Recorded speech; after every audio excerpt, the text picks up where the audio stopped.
Oh yeah, that video gonna be about how people used to get all geared up for concerts. Um, depending upon what music concerts you went to back in the day, people would dress up a certain way. It's kind of funny how I remember like certain shows.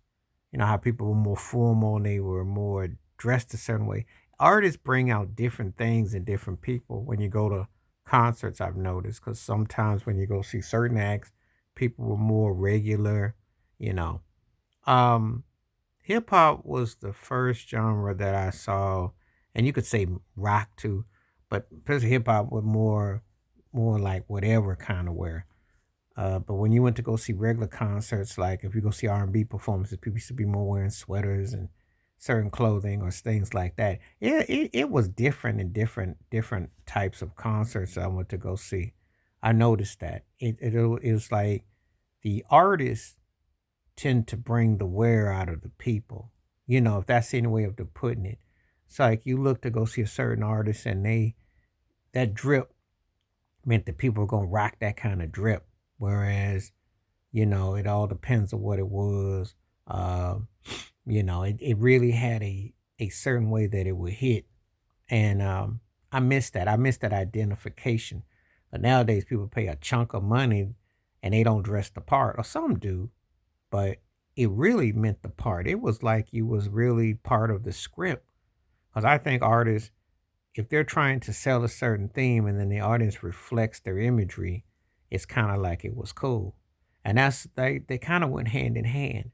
They tell you, you kind of had this expectation that people were going to dress a lot like, or the kind of symbolism of it, or the way it would hit. And so it was kind of like a theme. People dressing along to the artist's music that they liked, you know, before things got different and got out of hand. And see, it's like putting on your best clothes to go see a certain performer. People acted in accordance too. Because I've been to concerts where people were kind of like step their game up to go see a performer, step their game up because it was like reflective of that as well. And that I think is something that, is missing too much now when people get angry or aggression and they hear music or they see things, um, they take on that character, try to take the characteristics. But this was something that I think that was essential, you know, um, that people were identifying with, and that they, you know, wanted to kind of like take into account with the visual, because they took on that personality. So I think that when you go see like a certain intimate setting, people dress the part. And that's one thing I miss when artists were in touch with their audience. It wasn't tacky, wasn't trashy, left something to the imagination. That is a lost art.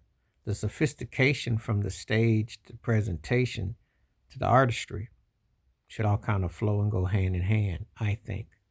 So that's how I kind of look at it. But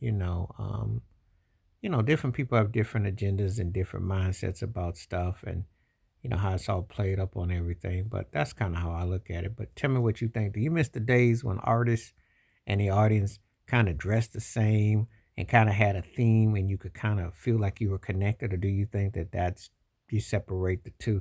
Because everybody has different relationships and dynamics with whoever they identify with, what moves them musically, psychologically, and for that event. But anyway, please like, subscribe, welcome thoughts, comments, and I do respond. Thank you. Wash your hands, keep your mind clear, watch out for another, and share it if you like, and hit that membership. Because when you do request videos like this, I bring forth. Stay true, stay blessed, stay woke, stay free. I'm out one time. Peace.